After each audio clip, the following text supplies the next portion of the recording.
Hindi short hand dictation start 3, 2, 1।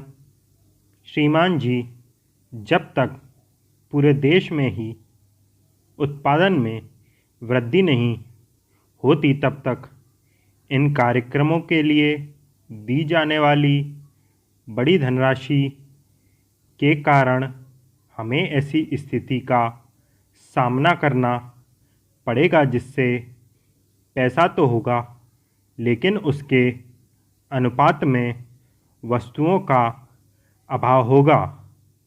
आप सूखे की स्थिति को ही लीजिए। कई राज्यों को इनका सामना करना पड़ा है। उन्हें काफ़ी सहायता दी गई और उन्होंने राहत कार्यों के जरिए पीड़ित लोगों को सहायता दी, अनाज दिया तथा अन्य प्रकार से सहायता पहुंचाई। लेकिन मैं नहीं कह सकती कि ऐसे खर्च के द्वारा किस सीमा तक उत्पादक परिसंपत्तियों का निर्माण हो पाया है।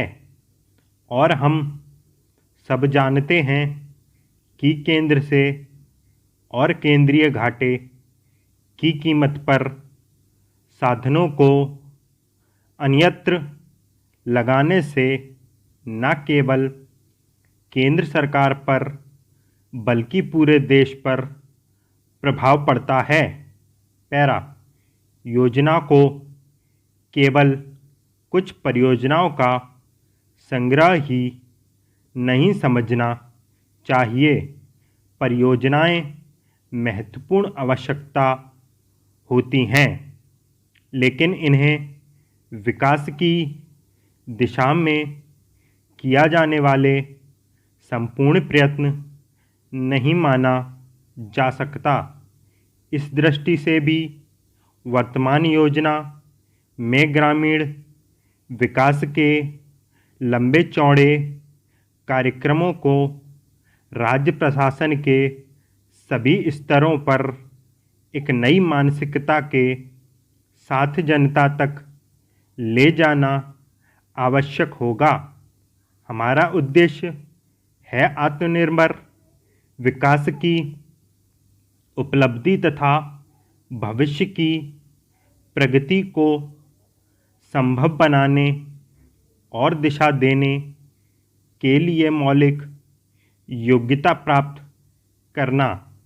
इस उद्देश्य की प्राप्ति के लिए प्रयास करते हुए हमें अंतर्राष्ट्रीय सहयोग के नए रूपों को समझना होगा।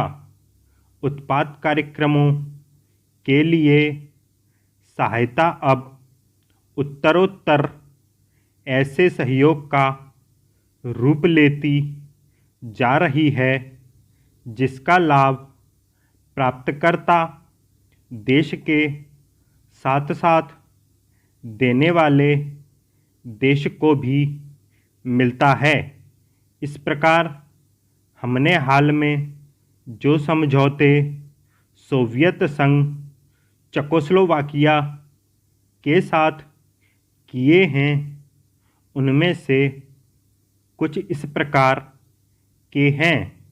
उनमें हमारी आर्थिक क्षमता और मजबूती होती है, हमारी उत्पादकता बढ़ती है और हम अधिक निर्यात कर सकते हैं।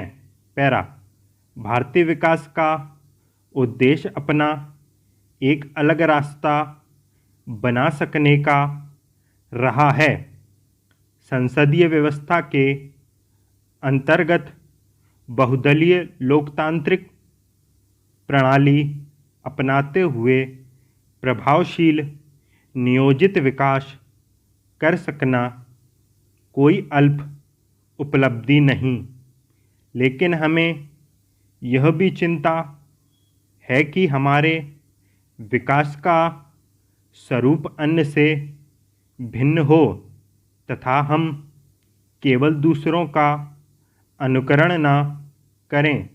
कभी कभी यह सुनने में आता है कि हम इस शिविर में हैं या उसमें, अथवा अमुक बाहरी प्रवृत्ति का अनुकरण बहुत निकट से कर रहे हैं। आप जानते हैं कि इस संबंध में भारत सरकार की भावना बहुत तीखी है और ऐसे लोगों से व्यवहार करते हुए प्रश्न केवल एक विशेष दृष्टिकोण से काम लेने का नहीं होता है।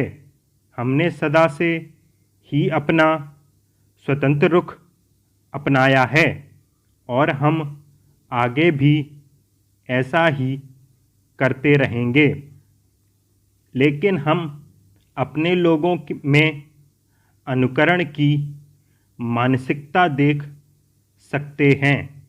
उदाहरण के लिए हमसे अथवा हमारे बीच जो प्रश्न रखा जाता है वह यह: अगर किसी देश विशेष में प्रबंधकों और तकनीशियनों को अमुक वेतन मिलता है तो हमारे